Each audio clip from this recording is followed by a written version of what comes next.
கருவி என்ற வள்ளுவனின் வாக்குக்கு ஏற்ப அறிவை நாம் வளர்ப்போம், மற்றதெல்லாம் தானே வளரும் என்பதை உறுதிப்படுத்தக்கூடிய பேராசிரியர் ராம சீனிவாசன் அவர்களை விழா பேருரையாற்றுமாறு அன்போடு அழைக்கிறோம்.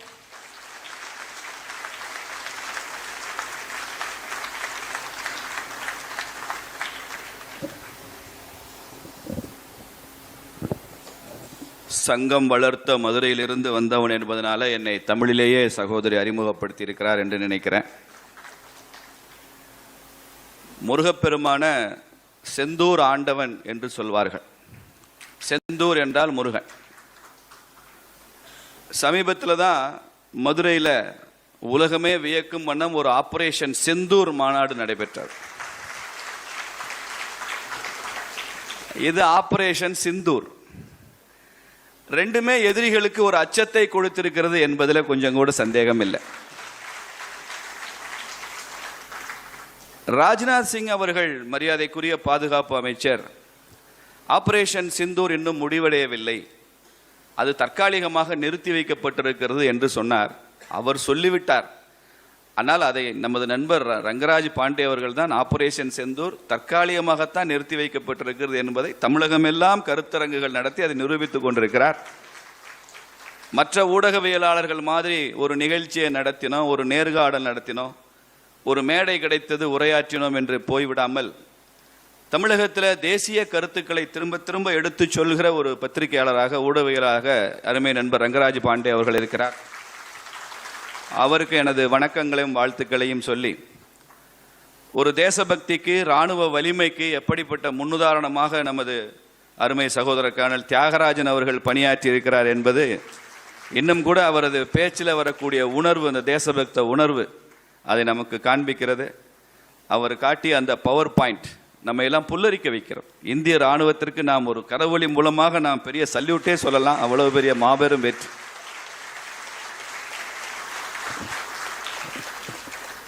நண்பர்களே, நான் இங்கே அரசியல்வாதியாக நான் இங்கே வரவில்லை. நான் பணிபுரிகிறது பாரதிய ஜனதா கட்சி என்றாலும் கூட நான் அரசியல்வாதி அல்ல, நான் ஒரு தேசியவாதி என்று சொல்லிக் கொள்வதில் எப்போதும் பெருமைப்படுவேன். ஏன்னா தமிழகத்தில் குறிப்பாக அரசியல்வாதி என்ற வார்த்தை கெட்ட வார்த்தை மாதிரி ஆகி போன வார்த்தையாக இருக்கிறது. அதனால் அதை சொல்லும்போது பெருசாக பெருமை கிடைப்பதில்லை. அரசியல்வாதின்னா யாரும் வீடு வாடகைக்கு தர மாட்டேங்கிறான். அரசியல்வாதினா ஒரு வங்கி மேலாளர் போனால் நான் லோன் கேட்டு வந்துடுவணும்னு பயப்படுறார். இவன் திருப்பி கட்ட மாட்டானே, பொலிட்டீஷியன் ஆச்சே. அரசியல்வாதினா பல வீடுகளுக்குள்ளே போனால் இந்த பெண்கள் அரசியல்வாதியாக உள்ள வர்றாரு. அப்படி சாதாரணமாக நமது நாட்டில் அரசியலில் பெண்களுக்கு ஈடுபாடு இருப்பதில்லை. அதனால் அரசியல்வாதிகளாக இருப்பதை விட தேசியவாதிகளாக இருப்பதுதான் சால சிறந்தது என்பதனால 3 தமிழ் இயலிசை நாடகம் தாண்டி தமிழுக்கு 4வது தமிழ், மரியாதை தமிழ் என்று ஒன்றை தந்த இந்த கொங்கு மண்டலத்திற்கு வந்து நான் உங்களுடன் பேசுவதில் மகிழ்ச்சி அடைகிறேன். கோவை நகரை சார்ந்த சகோதர சகோதரிகள் உங்கள் அனைவருக்கும் எனது அன்பு வணக்கங்கள், வாழ்த்துக்கள். இந்த ஆபரேஷன் சிந்தூர் மூலமா என்ன நமக்கெல்லாம் டேக் அவே? நான் கொஞ்சம் அச்சத்தோடு தான் நண்பர் பாண்டே அவரிடம் பகிர்ந்து கொண்டேன். நான் பேச நினைச்சதெல்லாம் பாண்டே பாதி பேசிட்டார், மீதம் உள்ளதை தியாகராஜன் சார் பேசி முடிச்சிட்டார். எனக்கு பழைய சினிமா பாட்டு தான் ஞாபகம் வந்தது. நான் பேச நினைத்ததெல்லாம் நீ பேச வேண்டும், அப்படி பாடிட்டு முடிச்சிடலாம் என்று தான் நினைக்கிறேன். கிட்டத்தட்ட இதில் விட்டு போன விஷயம், மிச்ச சொச்சம் எங்கே இருக்குன்னு எனக்கு தெரியவில்லை. ஆனாலும் கூட இந்த சிந்தூரை பற்றி நாம் பேசும்போது அந்த கான்டெக்ஸ்டும் தெரிந்து, வரலாறு தெரிந்து நாம் பேசும்போது ஆபரேஷன் சிந்தூரை ஒரு ஐசோலேட்டட் ஈவெண்ட்டாக நம்ம பார்க்க முடியாது. இந்த தேசத்தின் வரலாறு கொஞ்சம் தெரிந்து கொண்டு அதை புரிந்து கொண்டால்தான் எப்படிப்பட்ட ஒரு மகத்தான வெற்றி என்பதும், எப்படிப்பட்ட சூழலில் நரேந்திர மோடி என்கிற ஒரு சிங்கம் என்று கர்ஜனை செய்திருக்கிறது என்பதையும், எனக்கு உலகத்தில் எப்படி நம்ம நாட்டுக்கு மரியாதை உருவாயிருக்கிறது புரிந்து கொள்ள முடியும். அந்த கோணத்திலே நான் சில கருத்துக்களை உங்களிடம் சொல்ல விரும்புகிறேன். இந்த ஆபரேஷன் சிந்தூர் இது கொடுத்த முதல் வெற்றி என்ன தெரியுமா? முதல் வெற்றி, குறிப்பா தமிழ்நாட்டில் முதல் வெற்றி என்ன தெரியுமா? தமிழகம் என்றென்றும் தேசியத்தின் பக்கம்தான் என்பதை இந்த ஆபரேஷன் சிந்தூர் நிரூபித்திருக்கிறது. அது எப்படி நமக்கு தெரியும் தேசியத்தின் பக்கம்னா? முதலமைச்சர் ஐயா ஸ்டாலின் அவர்களே தேசிய கொடியை தூக்கி விட்டார்னா இது தேசியத்தின் பக்கம் என்பது. நரேந்திர மோடி அவர்களது வெற்றி பாகிஸ்தானை வெற்றி பெற்றதல்ல, ஐயா ஸ்டாலினை தேசிய கொடியை தூக்க வச்சுட்டாரு, ஒவைசிய தேசியம் பற்றி பேச வச்சுட்டாரு. இந்திய ராணுவத்துக்கு ஆதரவா ஓவைசி பேசுகிறாரு. அக்கா கனிமொழி ஃபாரின் டெலிகேஷன்ல போறாங்களே. இதுவெல்லாம் தான் ஆபரேஷன் சிந்தூரோட வெற்றி. பாகிஸ்தானை வெற்றி பெற்றோம் என்பது அப்புறம் பார்த்துக்கொள்ளலாம். இந்தியாவிற்குள் இருக்கிற இந்திய ஒருமைப்பாட்டை எல்லாம் நிபந்தனையோடு கூட ஏற்றுக்கொள்ள தயங்குகிற, இந்தியாவை விமர்சிக்கிற பல அரசியல் சக்திகளை எல்லாம் இந்த சிந்தூர் இந்தியாவிற்கு ஆதரவாக, இந்திய ராணுவத்துக்கு ஆதரவாக, நரேந்திர மோடிக்கு ஆதரவாக பேச வைத்திருக்கிறது. அதுல ராகுல் காந்தி மாத்திரம்தான் விதிவிலக்கு. அதுல இந்திய ரத்தம் மாத்திரம் இல்லாம கொஞ்சம் ஏதோ உங்களுக்கு புரிஞ்சிருச்சு. அவர் கேட்கிறாரு, எத்தனை விமானங்கள் இந்தியா இழந்தது இந்த ஆபரேஷன் சிந்தூர்ல? எத்தனை விமானத்தை இழந்தீர்கள் என்று சொல்லுங்கள். எத்தனை விமானத்தை இழந்தோம் என்பது முக்கியம் இல்லை தம்பி, நாங்கள் மானத்தை இழக்கவில்லை என்பதுதான் முக்கியம். காங்கிரஸ் கட்சி மாதிரி மானத்தை இழந்து விடவில்லையே. காஷ்மீர்ல 1/3 போயிடுச்சே. உங்க தாத்தா கொள்ளு தாத்தா தானே அப்ப பிரதமராக இருந்தாரு. அப்ப கேட்டாங்க, ஜவஹர்லால் நேரு பிரதமராக இருக்கும்போது சீன படையெடுப்பு 62ல் 62,000 சதுர கிலோமீட்டர் பகுதியை சீனா ஆக்கிரமிப்பு செய்திருக்கிறது இமயமலை பகுதியில். இதை பற்றி பிரதமருடைய கருத்து இந்த அவையில் சொல்லணும்னு பாராளுமன்றத்தில் கேட்கும்போது அது எப்படிப்பட்ட சூழலாக இருந்திருக்கும் பாருங்க. இன்னைக்கு நாம புனிதமாக நினைக்கிற கைலாயம் சீனாக்காரன்ட்ட தான் இருக்கு. கைலாய மலை சீனாக்காரன்ட்ட இருக்கு. இப்பயும் கூட கைலாசத்துக்கு நீங்க போகலாம், ஆனா சீனால விசா வாங்கி தான் நீங்க போய் பார்க்கணும். சீனனை பார்த்து விட்டு தான் நாம் சிவனை பார்க்க முடியும் என்ற நிலையை உருவாக்கி வைத்திருக்கிறார்கள். கைலாஷ் நம்ம கையை விட்டு லாஸ். 62,000 சதுரடி. மானசரோவர் ஏரி சீனாட்ட தான் இருக்கு. பிரம்மபுத்திரா அங்கேதான் உற்பத்தி ஆகுது. மானசரோவர் புனிதமான பல பகுதிகள் எல்லாம் சீனால இருக்கு. ஆனால் அதை பற்றி ஜவஹர்லால் நேரு என்ன சொன்னாரு? அங்கே புல்லு கூட முளைக்காத பகுதி, அது பனிமலை. அது நம்மகிட்ட இருந்து என்ன போன இதுதான் நம்ம இந்த நாட்டினுடைய பிரதமருடைய not even a blade of grass அவர் சொன்ன பயன்படுத்தின வார்த்தை, புல் கூட முளைக்காத ஒரு பகுதி. இந்த கேள்வியை கேட்டவர் ஜனசங்கத்தினுடைய எம்பி. அவர் கொஞ்சம் தலை வழுக்கையா இருக்கும்.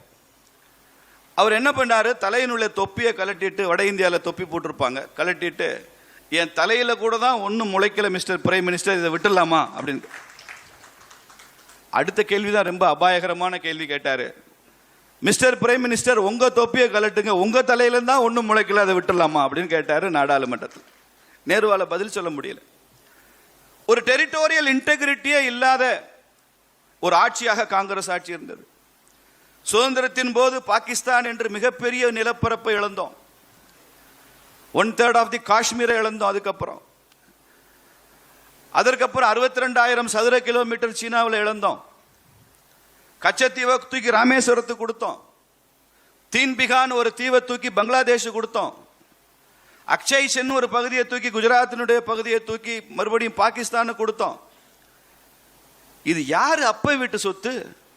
யாருடைய நிலப்பரப்பை எடுத்து தார வார்க்கிறது? இந்தியா சுதந்திரம் அடைந்த அதே நேரத்தில் தான் சீனாவும் அந்த டோட்டல் ரெவல்யூஷன் பண்ணி அவங்களும் ஆட்சிக்கு வந்தாங்க. மாசே துங்கனுடைய ஆட்சி 49ல். சீனா ஆட்சிக்கு வந்த பிறகு எக்ஸ்பான்ஷனிஸ்ட் விரிவடைந்து கொண்டே போயிருக்கிறது. திபேத்தை பிடிச்சி வச்சுட்டான் சீனா.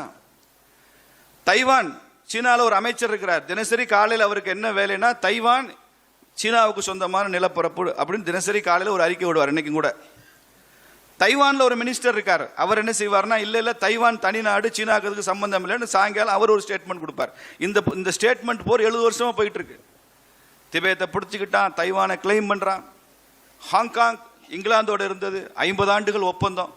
அந்த 50வது ஆண்டினுடைய கடைசி நாள் வரை கூட சீனாவால் பொறுக்க முடியல. கையை முறுக்கி இங்கிலாந்துல இருந்து ஹாங்காங்கை பிடுங்கி தன்னுடன் இணைத்து கொண்டான். இன்னைக்கு அருணாச்சல பிரதேசத்தை என்னதுன்னு சொல்லிக்கிட்டே இருக்கிறான் சீனா. அப்போ சீனா எப்படி விரிவடைந்து கொண்டே போச்சு, காங்கிரஸ் ஆட்சியில் எப்படி இந்தியா குறுகி கொண்டே வந்திருக்கிறது என்பதை ஒரு ஒப்புமைக்காக நான் சொல்றேன், ஒரு கம்பேரிட்டிவ் அனாலிசிஸ். இந்த நாட்டினுடைய நிலப்பரப்பின் மீது அவர்களுக்கெல்லாம் நம்பிக்கை இல்லாத ஆட்சி காங்கிரஸ் ஆட்சி. அதனாலதான் ப. சிதம்பரம் நாடாளுமன்றத்தில் பேசும்போது சொல்றாரு, possession of nuclear weapon for India is morally wrong. எப்படி பாருங்க, இட்ஸ் மாரலி ராங். இந்தியா அணு ஆயுதம் வைத்திருப்பது என்பது தார்மீக ரீதியாக தவறு. காங்கிரஸ் கட்சியையும் ப. சிதம்பரத்தையும் ஆட்சியில் வைத்தது இட்ஸ் மாரலி ராங். எது உண்மையில தவறு, எது தவறு? இந்த மாதிரி ஒரு ஆட்சி இருப்பதுதான் தவறு. இதையெல்லாம் நாம் சகித்து கொண்டு பார்க்கும்போது தான் இந்த ஆபரேஷன் சிந்தூருடைய வெற்றி நமக்கு தெரியும். வரலாற்றில் முதல் முறையாக நாம் பாகிஸ்தானுக்கு பாடம் கற்பித்திருக்கிறோம் என்பதுதான் சிந்தூரினுடைய முதல் டேக்அவே. இந்த சிந்தூர்ல நம்ம என்ன அறிவிச்சிருக்கிறோம்? இனிமேல் ஒரு தீவிரவாத பயங்கரவாத தாக்குதல் ஏற்பட்டால் அதை நாங்கள் யுத்தமாக கருதுவோம். பாகிஸ்தான் எங்கள் மீது போர் தொடுத்ததாக கருதுவோம். Terror attack will be considered as war declared அறிவிச்சிருக்கிறார் நரேந்திர மோடி சிந்தூர்ல. அதை ஒத்துக்கொண்டதுனால தான் இந்த சிந்தூரை நிறுத்தி வச்சிருக்கிறோம். அமைதி, கொஞ்ச நாளைக்கு சீஸ்ஃபயர். அது கூட சீஸ்ஃபயர்ன்ற வார்த்தை பயன்படுத்தக்கூடாதுன்னு சொல்லியிருக்கிறார் கர்னல் தயாராஜன் அவர்கள். ஹோல்டு பண்ணியிருக்காங்கன்னு சொல்லணும். நிறுத்தி வச்சிருக்கோம். இப்போ இது வந்து டெரர் அட்டாக்க வாரா பார்ப்போம். சாதாரணமா இல்லை. 26 பெண்கள் கண்ணீர் விட்டாங்க, தங்கள் கணவன்மார்களை இழந்து, குங்குமத்தை இழந்து ஆறாக கண்ணீர் பெருகியது, குழந்தைகள் அழுதது. அந்த காட்சியெல்லாம் நம்மளால பார்க்கவே முடியாது வீடியோவில். 26 இந்திய பெண்களின் கண்ணீருக்கு விலை என்ன தெரியுமா? நரேந்திர மோடி என்ன சொல்லியிருக்கிறார் தெரியுமா? சிந்து நதியில் பாயும் 1059 TMC தண்ணீர் தான் 26 பெண்களின் கண்ணீருக்கு சமம். இதுவரைக்கும் கற்பனையே பண்ண முடியாத ஒரு சாதனை சிந்துல தண்ணீரை நிறுத்தினது. காவிரியில் நம்ம 205 TMC தான் வாங்குறோம். அந்த மேட்டூர் டேம்ல அதை திறந்து விடும்போது கண்கொள்ளா காட்சியா இருக்கும். அப்படியே ஃப்ளட்டு 205 TMCல கொஞ்சம் தண்ணி வரும்போதே அப்படி இருக்கும், கண்கொள்ளா காட்சி. 1059 TMCனா எப்படி இருக்கும் பாருங்க. 5 times bigger than the Kaveri water that we receive. அவ்வளவு தண்ணீரை நிறுத்தணும். கர்நாடகா தமிழகத்திற்கு தண்ணீர் கொடுப்பது நம்முடைய ரைப்பேரியன் ரைட். பாகிஸ்தானுக்கு இந்தியா சிந்துல தண்ணீர் கொடுக்கிறது இட்ஸ் அவுட் ஆஃப் குட்வில் என்று தான் நாம ஒப்பந்தம் போட்டிருக்கோம். நல்லெண்ண அடிப்படையில் தான் ஒப்பந்தம். எப்ப நல்ல எண்ணம் இல்லையோ தண்ணீர் தர வேண்டிய அவசியம் இல்லை என்பதுதான் சிந்து நதியினுடைய ஒப்பந்தத்தை ரத்து செய்து காரணம். அதனாலதான் நரேந்திர மோடி சொன்னாரு, blood and water will not flow together. Terror and talk will not be simultaneously held. Trade and terror, it will not go together. வர்த்தகமும் பயங்கரவாதமும் ஒன்னா பண்ண முடியாது. உங்க கூட ரத்தமும் ஆறும் ஒன்னா ஓட முடியாது. பேச்சுவார்த்தையும் பயங்கரவாத தாக்குதல் ஒன்னா நடக்க முடியாது. இதை வரலாற்றுக்கு நிரூபிச்சிருக்கோம் நாம. உலகத்தில் பயங்கரவாதிகளை கையாளுவதில் நிபுணத்துவம் பெற்ற நாடு, தயவுதாட்சியம் இல்லாமல் சகிப்புத்தன்மை இல்லாத ஒரு நாடு என்று பெயர் பெற்ற நாடு ஒன்று இருக்கு, இஸ்ரேல். அந்த நாட்டுக்கு தான் ஒரு டைட்டில் இருக்கு, டெரர் பஸ்டர்னு பேர். இஸ்ரேல் டெரர் பஸ்டரான்னு தெரியாது. இன்னைக்கு India terror buster, Narendra Modi terror buster. Israel அவ்வளவு ஒரு கஷ்டமான சூழல் இருக்கு. ஒரு சமீபத்தில் ஒரு ஆல்பம் பாட்டு ரொம்ப ஹிட் ஆச்சுல, காத்து மேல காத்து கீழே காத்து சைடில், அப்படியே காத்து ரைட்ல காத்து லெஃப்ட்லன்னு சொல்லிட்டே இருப்பார். ரொம்ப ஹிட் சாங் அது. அதே மாதிரி இஸ்ரேலோட ஜாகிரபி எப்படின்னா, எதிரி மேலே ஜோர்டான், எதிரி கீழே எகிப்து, எதிரி சைடில் நைஜீரியா, எதிரி இந்த பக்கம் உகாண்டா, இப்படி எல்லா பக்கமும் அவனை சுற்றி பாலஸ்தீன். ஒரு 7-8 நாடுகள் சுற்றி இருக்கிற நாடுகள்லாம் இஸ்ரேலுக்கு எதிரி நாடுகள் தான். இஸ்ரேலை ஆட்டவும் முடியல, அசைக்கவும் முடியல.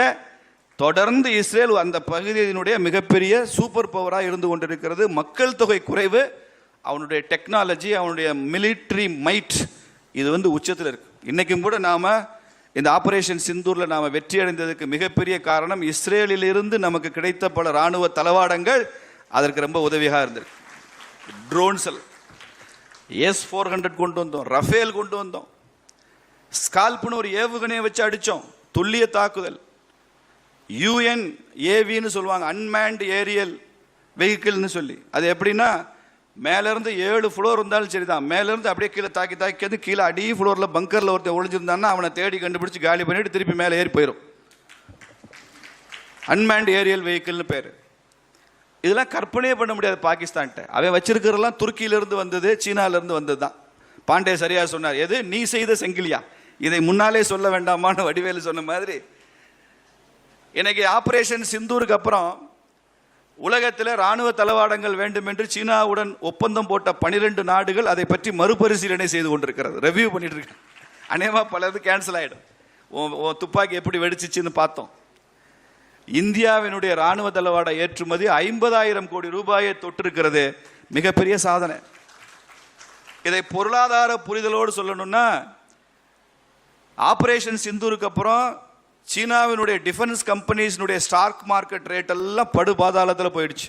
சீனாவில் இந்தியாவினுடைய டிஃபென்ஸ் கம்பெனிஸினுடைய ஸ்டாக் மார்க்கெட் எல்லாம் உச்சத்தை தொட்டிருக்கிறது.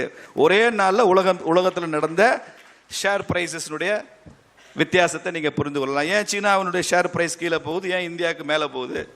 இதுதான் வெற்றி. இது நமக்கு எல்லாம் புரியும், ராகுல் காந்திக்கு புரியாதுங்கிறது தான் பிரச்சனை. அவர் கேள்வியாக கேட்டுட்டே உட்கார்ந்திருப்பார், எந்த கேள்விக்கு ஒரு பதில் தெரியறதில்லை. ஏன் நரேந்திர மோடி உலகமெல்லாம் சுற்றுகிறார்? உலகமெல்லாம் போய் என்ன செய்கிறாரு? அட்லீஸ்ட் நரேந்திர மோடி பிரதமர் எந்த நாட்டுக்கு போகிறேன், எத்தனை மணிக்கு எங்கே இருப்பேன்னு சொல்லிட்டு போகிறார். ஐயா, நீங்கள் 4 வருஷம் 241 தடவை வெளிநாடு போயிருக்கீங்க. நீங்கள் எங்கே போனீங்கன்னு உங்கள் காங்கிரஸ் கட்சி கூட சொல்லலை, உங்கள் அம்மா சோனியா காந்தி அம்மா கூட தெரியாது. ரகசியமாக ராகுல் காந்தி வெளியில் போக வேண்டிய அவசியம் இல்லை. 4 வருஷத்தில் 241 டைம்ஸ் அவர் வெளிநாட்டுக்கு போயிருக்காருங்க. யாருக்கும் தெரியாது ஏன் போனார், அங்கே போய் என்ன பண்ணார், அங்கே அவருக்கு யாரெல்லாம் ஃப்ரெண்ட்ஸ் இருக்காங்க, யாருக்கும் தெரியாது. ஆனால் அவர் இங்கே உட்கார்ந்து கொண்டு விமர்சனம் செய்து கொண்டிருப்பார். எத்தனை புல்வாமா அட்டாக் நடந்தது, அதில் நான் வெற்றி பெற்றோம், அதற்கு ஆதாரத்தையுமே இல்லை அப்படின்ட்டார் ராகுல் காந்தி ஒரே நாளில். ஆதாரமே இல்லையே, புல்வாமா தாக்குதல் நடந்ததுக்கு எங்கே வீடியோ கொடுங்க, வீடியோ கொடுத்தா தான் நம்புவார் அவர். அதனால தான் இந்த தடவை என்ன பண்ணிட்டார் நரேந்திர மோடி, வீடியோ நான் தர மாட்டேன்டா, பாகிஸ்தான்காரன் உனக்கு அனுப்புவான் பாரு, அந்த வீடியோ பாரு அப்படின்னு. பாகிஸ்தான்காரனே எடுத்து போட்டாங்க பாருங்க.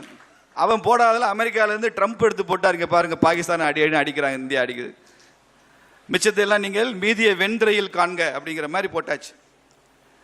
இவ்வளவு இக்கட்டான நேரத்திலையும் கூட துருக்கி மாதிரி நாடுகள், சீனா மாதிரி நாடுகள் பாகிஸ்தானுக்கு நேரடியாக மறைமுகமாக ஆதரவு. ஆனால் ஒரு நல்ல விஷயம் பாருங்க, நரேந்திர மோடி அவருடைய வெளிநாட்டு சுற்றுப்பயணத்தின் மூலம் 73 நாடுகளுக்கு போயிருக்காருங்க இந்த 11 வருஷத்தில்.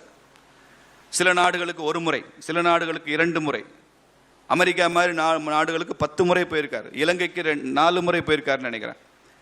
இப்படி 73 நாடுகள், அந்த நாட்டில் உள்ள மக்களை சந்திப்பு, அதிபர்கள் சந்திப்பு, அங்கே இருக்கக்கூடிய தொழில்நுட்பங்களுடன் நமது நாட்டுக்கு கொண்டு வரதுக்கு ஏற்பாடு, நமது தொழில்நுட்பத்தை அங்கே கொடுக்க ஏற்பாடு.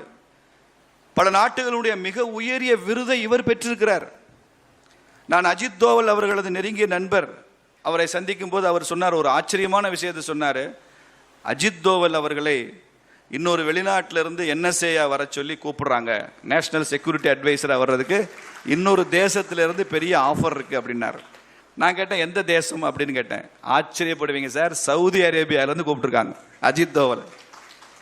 ஏன்னா இன்னைக்கு உலகத்திலேயே டெரரிசம்னா என்ன, அதனுடைய டிசைன்ஸ் என்ன, அதனுடைய டைனமிக்ஸ் என்ன, அதை எப்படியெல்லாம் கையாள வேண்டும், எப்படி அழித்து ஒழிக்க வேண்டும் என்பதெல்லாம் முற்றிலுமாக புரிந்த ஒரு நபர் இந்தியாவில் தான் இருக்கிறார். அவருக்கு பேர் அஜித் தோவல் என்று பெயர், இந்தியன் ஜேம்ஸ் பாண்ட். அந்த மாதிரி ஒரு எக்ஸ்பர்டைஸ் நமக்கு உருவாயிருக்கு இன்னைக்கு. அப்படி எக்ஸ்பர்டைஸ் இருக்கிறவங்களை கண்டுபிடிச்சு அவங்களுக்கு பவர் கொடுத்து உட்கார வைக்கிற ஒரு பிரதமர் நமக்கு கிடைச்சிருக்கிறார். அதனால தான் இது சாத்தியமா இருக்கு. இந்தியாவில் எக்ஸ்பர்டைஸ்க்கு எப்போதுமே குறைச்சல் கிடையாது. நாம வரலாற்றில் எங்கெல்லாம் வீழ்ந்தோம், ஹிஸ்டரி தெரிஞ்சவங்க இன்னைக்கு ஆட்சியில் இருக்கிறாங்க. ஒரு காலத்தில் சாகர்கள், ஹூனர்கள்லாம் நம்ம நாட்டு மேலே படையெடுத்து வந்தான். லலிதாதித்யன் மாதிரி மன்னர்கள்லாம் பெரிய சூரர்கள் மாதிரி போர் புரிந்து அவங்களாம் விரட்டி அடித்தாங்க. பல காலத்தில் வெற்றி பெற முடியல. எப்போ நமது நாட்டினுடைய வார் டெக்னாலஜி இன்ஃபீரியராகவும் படையெடுத்து வந்தவன்ட்ட நவீன ஆயுதங்களும் இருந்ததோ அப்போது தான் நம்ம வீழத் தொடங்கினோம். முகல்ஸ் வரும்போது பாபர் தான் முதல்ல இந்திய மண்ணில் பீரங்கியை பயன்படுத்திய முதல் முகலாய மன்னன். பீரங்கி அவன் தான் கொண்டு வந்தான் முதல்ல. அதற்கு முன்னால் சாகர்கள், ஹூணர்கள்லாம் வரும்போது நம்மளும் வெற்றிவேல் வீரவேல் தான், அவனும் வெற்றிவேல் வீரவேல் தான். பிரச்சனையில் நம்ம ஜெயிச்சிட்டோம்.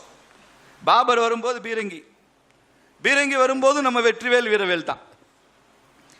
அதுக்கப்புறம் ஐரோப்பியன்ஸ் வந்தான், அவன் துப்பாக்கி, டேங்கு, என்னென்ன வெடிபொருள்கள் எல்லாம் கொண்டு வந்தான். அப்போவும் நம்ம வெற்றிவேல் வீரவேல் தான். சீனாக்காரன் படையெடுத்து வந்தான் பெரிய பெரிய நவீன ஆயுதங்களோட 62. அப்போ நம்மகிட்ட கொக்கு சுடுற துப்பாக்கி தான், பெருசாக ஒன்றும் இல்லை. அவர் ஐயா சொன்னார்ல, கார்பன் கன் அப்படிதான் வச்சுருந்தோம். அப்போ வரலாற்றில் ஒரு 1000 வருஷமா இந்தியாவோட வார் டெக்னாலஜிங்கிறது நவீனமயப்படுத்தப்படாமல் இன்ஃபீரியர் டெக்னாலஜியாக இருந்ததுனால தான் நமக்கு மிகப்பெரிய தோல்வி. 1000 வருஷமா நம்ம தோல்வி அடைஞ்சோம். நாம தோல்வி அடைஞ்சதுக்கு இன்னொரு காரணம் நம்முடைய வார் எத்திக்ஸ். இந்து மன்னர்கள் இந்தியாவில் வார் எத்திக்ஸ் படி, யுத்த தர்மத்தின்படி போரிட்ட மன்னர்கள். ராத்திரியில் போரிட மாட்டான், நிராயுதபாணியை கொல்ல மாட்டான், யுத்தத்தில் பெண்களை தொந்தரவு பண்ணக்கூடாது, இதெல்லாம் யுத்த தர்மம் இருக்கு, அப்படிதான் யுத்தம் பண்ணணும். அதனால வெளிநாட்டில இருந்து படையெடுத்தவன் என்ன பண்ணா, அவனுக்கு ரொம்ப வசதியா போச்சு. சேரனும் சோழனும் சண்டை போட்டுக்கிட்டா யுத்த தர்மம் இருக்கும். இங்க இருந்து 2ஆம் நரசிம்மன் 2ஆம் சாளுக்கியனை போய் 2ஆம் புலிகேசியை போய் யுத்தத்தில் சந்திக்கிறான்னா வார் எத்திக்ஸ் இருக்கும், யுத்த தர்மத்தோட சண்டை போடுவான். சாயங்காலம் ஆயிட்டா ஃப்ரெண்ட்ஸ் ஆயிடுவாங்க. மகாபாரத போர்லாம் பார்த்தீங்கன்னா சாயங்காலம் பீஷ்மரும் இவரும் பேசிக்கிறாங்க, நைட்லாம் உட்காந்து விடிய விடிய பேசிக்கிறாங்க, காலையில் 2 பேரும் மோதிக்கிறாங்க. வார் எத்திக்ஸ். இப்படித்தான் இவர்கள் சண்டையிடுவார்கள் என்று தெரிந்துதான் வெளிநாட்டிலிருந்து வந்தவன் ராத்திரியில் படையெடுத்தான். இந்தியாவை ஆட்சி செய்த மன்னர்களுக்கு ஒரு படையெடுப்பு இரவில் நடைபெறும் என்றே தெரியாது. தூங்கிக் கொண்டிருக்கும் போது நிராயுதபாணியாக இருப்போது நம்மை அழித்து ஒழித்து எரித்து விடுவார்கள், தீ வச்சுன்றதெல்லாம் இந்திய மன்னர்களுக்கு தெரியவே தெரியாது. அப்படிப்பட்ட யுத்தத்தை அவங்க பார்த்ததில்லை. வார் எத்திக்ஸே உலகத்தில் இந்த 100-150 வருஷமாக தான் பேசுகிறாங்க. இந்தியாவில் நம்ம புராண காலத்திலேருந்து வார் எத்திக்ஸ் பேசிகிட்டு இருக்கோம், யுத்த தர்மத்தை பற்றி பேசி கொண்டிருக்கிறோம். அதில் சாணக்கியர் 3 வகையான யுத்தத்தை பற்றி சொல்கிறார். தர்ம விஜயம், லோப விஜயம், அசுர விஜயம்னு சொல்கிறார். தர்ம விஜயம்னா யுத்தமே இருக்காது, சும்மா அது ஒரு மேட்ச் மாதிரி இருக்கும். உங்கள் ஊரில் நீ ஒருத்தர் அனுப்பு, நான் ஒருத்தர் அனுப்பேன், 2 பேரும் சண்டை போடுவான், யார் ஜெயிக்கிறானோ அவன் ஜெயிச்சதா வச்சுக்கலாம். இல்லை நான் ஒரு குதிரையை அனுப்புவேன், அந்த குதிரைக்கு நீ வணக்கம் சொல்லிட்டேன்னா நீ தோத்துட்டேன்னு அர்த்தம். அந்த குதிரையை பிடிச்சி நீ கட்டிக்கிட்டேன்னா நான் உன் மேலே யுத்தம் பண்ணுவேன். சண்டையே இருக்காது, சும்மா ராஜசூய யாகம் அஸ்வமேத யாகம்ன்ற பண்ணுவாங்க. இந்த அசுர விஜயம் தான் இப்போ நாம் புரிந்து கொள்கிற யுத்தம். சாணக்கியர் அதை சொல்லியிருக்கிறார், அசுர விஜயம்னு. இப்படி லோப விஜயம்னா கப்பம் கட்டிட்டு அவன் யுத்தம் பண்ண மாட்டான், உங்களோட சண்டைக்கு வர மாட்டான். ராஜாவுக்கு ஏதாவது டேக்ஸ் கொடுத்துட்டு ஒரு வணக்கத்தை சொல்லிடு, இந்தாங்க கப்பம்னு சொல்லிடு, அவர் உன் மேலே உன்னை தொந்தரவு பண்ண மாட்டார், போயிடுவார். இந்த மாதிரி போர் முறையின் கீழ் வந்ததுனால இந்த வார் எத்திக்ஸும் இன்ஃபீரியர் டெக்னாலஜியும் தான் நம்மை வீழ்த்தியது வரலாற்றில். இதையெல்லாம் நன்றாக புரிந்து கொண்ட ஒருவர் இன்று பிரதமராக நமக்கு கிடைத்திருக்கிறார் என்பதுதான் நமக்கு பெரிய கிஃப்ட், நமக்கு கிடைத்த நன்கொடை. அதனால தான் அவருடைய ஆட்சியில் இந்த மாதிரி விஷயங்கள் எல்லாம் வார் டெக்னாலஜி எல்லாம் கூட்டிகிட்டு இருக்கிறார். இன்னைக்கு இந்தியா உலகத்தின் 3வது பெரிய ராணுவம், 3rd largest Indian defence services, armed services in terms of workforce, in terms of firepower 4வது இடத்துல இருக்கோம். 4வது இடத்துல இருக்கிறோம். பாகிஸ்தான் 8வது இடத்துல இருக்கு. பாகிஸ்தானுடைய ராணுவ வலிமை ஒன்றும் சற்றும் குறைந்ததில்லை. இன்னும் சொல்ல போனால் பாகிஸ்தான் ராணுவம் உலகத்தில் எந்த ராணுவம் இல்லாத அளவுக்கு வித்தியாசமான ராணுவம் பாகிஸ்தான் ராணுவம். மற்ற நாடுகளுக்கெல்லாம் ராணுவம் உண்டு, ஆனால் அங்கே அந்த ராணுவத்துக்கு பாகிஸ்தான் ஒரு நாடு உண்டு. அந்த ராணுவத்துக்கு ஒரு நாடு இருக்கு, அவ்வளவுதான். அங்கே பாகிஸ்தான் அரசாங்கம் சொல்வதை பாகிஸ்தான் ராணுவம் கேட்காது. பாகிஸ்தான் ராணுவம் சொல்றத பயங்கரவாதிகள் கேட்க மாட்டான், ஜிகாதிகள் கேட்க மாட்டான். ஜிகாதிகள் ஒரு அமைப்பு சொல்றத இன்னொரு அமைப்பு கேட்க மாட்டான். யாரு கட்டுப்பாட்டிலும் இல்லாத ஒரு நாடு உலகத்தில் இருக்குன்னா அது பாகிஸ்தான். யார் கட்டுப்பாட்டிலும் இல்லை. இந்தியாவுக்கும் பாகிஸ்தானுக்கும் யுத்தம் நடக்குது அப்படின்னா அதை பாகிஸ்தானில் தெரிந்து கொள்கிற, யுத்தம் வந்து விட்டது என்று தெரிந்து கொள்கிற கடைசி நபர் பாகிஸ்தான் பிரதமராக இருப்பார். அவருக்கு தான் நம்ம ஊரில் சொல்லுவோம் மிச்சர் பார்ட்டின்னு சொல்லுவோம்ல, பாகிஸ்தான் பிரதமர் தான் உலகத்தில் நல்ல மிச்சர் பார்ட்டிக்கான நல்ல எடுத்துக்காட்டு அவர் தான். அந்த நாட்டினுடைய டிஎன்ஏ அப்படி தான், அந்த நாட்டோட ஜீனே அப்படி தான். பாகிஸ்தான் எப்படிங்க உருவாச்சு? இந்தியா பிரிட்டிஷ்காரனை எதிர்த்து ஃபைட் பண்ணி இந்தியான்னு ஒரு தேசத்தை உருவாக்கணும். பாகிஸ்தான் நாடு யாரை எதிர்த்து ஃபைட் பண்ணுச்சு? இந்தியாவை எதிர்த்து ஃபைட் பண்ணாங்க. முகமது அலி ஜின்னாவினுடைய வார் அகெயின்ஸ்ட் இந்தியா தான் பாகிஸ்தான். அப்போ அந்த ஹேட் இந்தியா அது இன்னும் அப்படியே இருக்கு பாகிஸ்தானில். இன்னைக்கும் பாகிஸ்தானுடைய இராணுவத்தில் இந்திய வெறுப்பு இருக்கு, பாகிஸ்தான் ஆட்சியாளர்கள்ட்ட இந்திய வெறுப்பு இருக்கு, பாகிஸ்தான் கல்வி நிறுவனங்களில் இந்திய வெறுப்பு இருக்கு, பாகிஸ்தானுடைய கிளர்ஜி மத குருமார்கள்ட்ட இந்திய எதிர்ப்பு இருக்கு. இந்திய எதிர்ப்பு இல்லைன்னா பாகிஸ்தான் ஒரு தேசம் உருவானதற்கான நியாயமே இல்லை, ஜஸ்டிஃபிகேஷனே இல்லை. அதை வைத்து கொண்டு தான் நடத்துகிறான். ஒரு தடவை நம்ம டாக்டர் ராதாகிருஷ்ணன் அவர்கள் ரஷ்யாவினுடைய தூதராக இருந்தார், நம்ம நாட்டு ஜனாதிபதி வர்றதுக்கு முன்னால். அப்போ தான் ஸ்டாலின் அங்கே ஆட்சியில் இருந்தார். ரஷ்யாவில் ஒரு ஸ்டாலின் இருந்தார், அவரும் சர்வாதிகாரியாக தான் இருந்தார், நம்ம ஊர் ஸ்டாலின் மாதிரியே. அவர்கிட்ட ஒரு தடவை ராதாகிருஷ்ணன்ட்ட நல்லா பேசுவாராம். அவர்கிட்ட கேட்டிருக்கிறாரு, கம்யூனிசத்தினுடைய வெற்றிக்கு என்ன காரணம்னு டாக்டர் ராதாகிருஷ்ணன் ஸ்டாலின்கிட்ட கேட்டாராம். கம்யூனிசம் ரஷ்யாவில் வெற்றி அடைஞ்சது, நீங்களும் ஆட்சியில் இருக்கீங்க, அதுக்கு என்ன காரணம் சார்? அதுக்கு ஸ்டாலின் சொன்னார், you know the secret, intense hatred is our secret of success அப்படின்னு சொன்னார். தீவிர துவேஷம், தீவிர வெறுப்பு, அதுதான் கம்யூனிசத்தினுடைய வெற்றிக்கே அடிப்படை காரணம். அந்த வெறுப்பு இல்லாமல் கம்யூனிசம் வெற்றி பெறாது. இது ஆர்எஸ்எஸ் இயக்கத்தினுடைய தலைவராக இருந்த குருஜி கோல்வல்கர் அவர்கள் இந்த சம்பவத்தை குறிப்பிட்டு டாக்டர் ராதாகிருஷ்ணன் அவர்களுக்கு அப்படி பதில் சொன்னார் ஸ்டாலின். ஆனால் நம்ம நாட்டில் இந்தியாவினுடைய 5000 வருஷம் 10,000 வருஷம் நாகரிகத்தினுடைய வெற்றி, இந்த சிவிலைசேஷனல் சக்சஸ்க்கு என்ன தெரியுமா காரணம்? இன்டென்ஸ் ஹேட்ரட் இல்லை, intense love is the secret of our success. இப்போ பாருங்க, 2 தேசமும் எப்படிங்க மேட்ச் ஆகும்? இந்தியாவோட ஜீனே இன்டென்ஸ் லவ், தீவிரமான அன்பு. பாகிஸ்தானோட டிஎன்ஏவே இன்டென்ஸ் ஹேட்ரட் ஆன் இந்தியா, இந்தியாவை வெறுத்து ஒழித்து அழித்து விட வேண்டும். ஒரு தடவை ஆன்னி பெசன்ட் அம்மையார் சொல்றாங்க நம்ம தேசத்தை பத்தி பாராட்டி, if India lives who will tie அப்படின்னு கேட்குறாங்க. இந்தியா வாழ்ந்தா யாருங்க செத்து போவா? உலகத்து எல்லா நாடுகளையும் நேசிக்கிற ஒரு தேசம் இந்தியா மாதிரி எந்த தேசம் இருக்க முடியும்? அடுத்த வரி கேட்குறாங்க, if India dies who will live அப்படின்னு கேட்குறாங்க. யார் வாழ்வா அந்த உலகத்தில்? இந்தியா செத்து போனா எல்லாமே செத்து போச்சு. அப்படி ஒரு நாடு இந்த தேசம். இதை புரிஞ்சிக்கவே முடியாது. இது இந்த நாட்டினுடைய மன்னர்களால, சாம்ராஜ்யத்தை உருவாக்குனவங்களால, பெரிய பெரிய நாட்டாமைகளால, ஜமீன்தாரர்களால, நிலச்சுவான்தார்களால உருவாக்கப்பட்ட தேசம் அல்ல, சட்டங்களால உருவான தேசம் அல்ல. இது ஆன்மீகத்தில் மகான்களும் சாதுக்களும் சன்னியாசிகளும் கோவனாண்டிகளும் ஊர் ஊரா நடந்து போய் உருவாக்கின தர்மத்தில் உருவான நாடு. அதுதான் இந்த அன்புலையும் பக்திலையும் உருவாச்சுதுமா. அதனாலதான் பெரிய முயற்சி எடுக்காம, கோழி பிரியாணி இல்லாம, குவார்டர் கொடுக்காம, 200 ரூபா உடன்பிறப்புகள் கொடுக்காம ஒரு கால் கொடுத்தோம். மதுரையில் 5 லட்சம் பேர் வந்து கூடினானே முருகர் பக்தி மாநாட்டுக்கு. ஒரு சட்டம் ஒழுங்கு பிரச்சனை இல்லை. 5 லட்சம் பேர் கூடின அந்த மைதானத்தில் ஒரு காவல்துறை உள்ள இல்லை. நல்ல வேலை உள்ள இல்லை காவல்துறை. ஒரு பொருள் தொலைல, ஒரு செயின் ஸ்நாச்சிங் இல்லை, ஒரு ஈவ் டீசிங் கம்ப்ளைண்ட் இல்லை.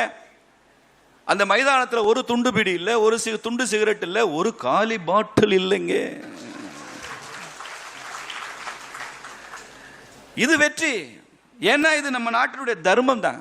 மன்னன் அப்புறம் தான் வர்றான், அதற்கு முன்னால மகான்கள் தான் இங்க இருக்கிறாங்க.